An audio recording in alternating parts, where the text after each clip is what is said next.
गौतम बुद्ध के शिष्यों में एक शिष्य ऐसा भी था जो बहुत आलसी था, लेकिन वे उस शिष्य से भी इतना प्यार करते थे जितना दूसरे शिष्यों से करते थे। एक दिन गौतम बुद्ध ने उस शिष्य को एक कथा सुनाई और कहा, किसी गांव में एक ब्राह्मण रहता था। वह बहुत अच्छा इंसान था, लेकिन उसके अंदर एक बहुत खराब आदत थी। लेकिन उस शिष्य के अंदर एक ऐसी आदत थी, वह हर काम को टाल देता था। वह मानता था कि जो कुछ भी होता है भाग्य से होता है। वह बड़ा ही आलसी और कामचोर था। एक दिन एक साधु उसके घर आया था। ब्राह्मण और उसकी घरवाली ने उसका बहुत आदर सम्मान किया।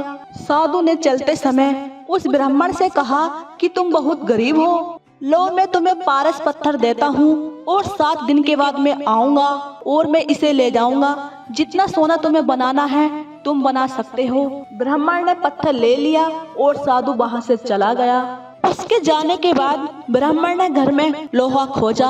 उस ब्राह्मण को थोड़ा ही लोहा मिला और उसने उसका ही सोना बना डाला। वह उसी सोने को बेच आया और थोड़ा सा सामान खरीद लाया। वह अपनी पत्नी के कहने से बाजार से थोड़ा सा लोहा खरीद लाया। वह लोहा थोड़ा सा महंगा था। 2-3 दिन के बाद फिर वह बाजार गया और वहाँ उसे पता चला कि थोड़ा सा लोहा महंगा मिला। और कुछ दिन के बाद फिर से बाजार गया, उसे लोहा पहले से भी ज्यादा महंगा मिला।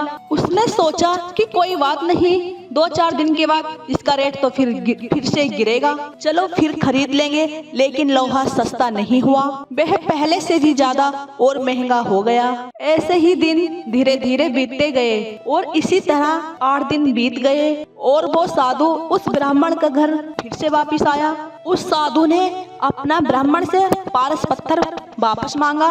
फिर ब्राह्मण ने साधु से कहा कि गुरुजी, अभी तो मैंने सारा समय ऐसे ही निकाल दिया, अभी तो मैंने सोना नहीं बनाया।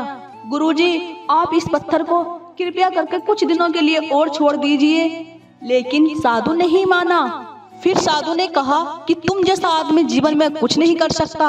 अगर तुम्हारी जगह कोई और दूसरा आदमी होता तो बहुत सारा सोना बना डालता। जो आदमी समय की कीमत नहीं जानता वो जीवन में कभी सफल नहीं हो सकता। फिर ब्राह्मण पछताने लगा, अब क्या हो सकता है, साधु तो अपना पत्थर ले गया था। जो व्यक्ति आलस करता है उसे अपने समय की कीमत चुकानी पड़ती है। ये कहते हैं कि आलस्य मनुष्य के शरीर का सबसे बड़ा शत्रु होता है। अब शिष्य गौतम की बातों को समझ चुका था। फिर शिष्य ने कहा कि अब मैं आलस्य को त्याग दूंगा।